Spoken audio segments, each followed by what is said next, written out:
So I would like to know what were your key challenges you faced during your transition from being an HR leader to the corner office of a CEO?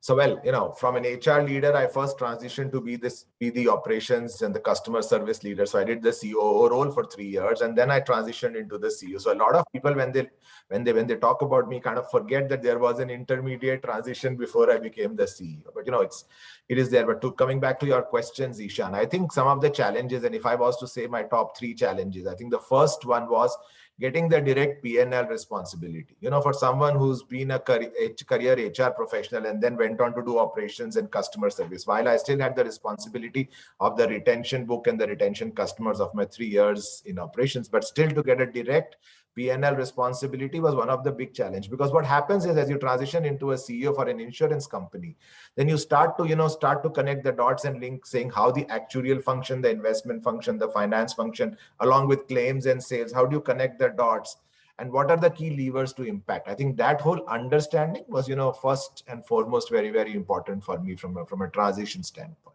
Right. The second was, as the CEO of the organization, your stakeholder alignment undergoes a very significant change. See, when you are a CXO or you are a head of the function, you know that there is a shareholder and there is an alignment, but it also is that you have a boss who's a CEO, whose job is to align everybody else, and you align with the company objective at that time. When you come into that chair, then it is up to you entirely. How do you align yourself and manage that for the whole organization? So that whole perspective of change of alignment is there, which needs to undergo a lot of change.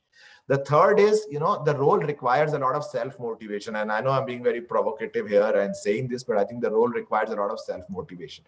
Because when things go right, as a leader of the pack, you need to ensure that you distribute the praise down to the last man and people who deserve it. But when things go wrong, it is up to you to stand up and take responsibility. It's at that time you say, I'm the one who's responsible.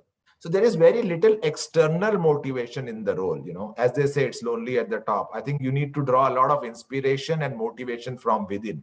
And I think that's something that, one has to realize. And I think those are the challenges that, one faces.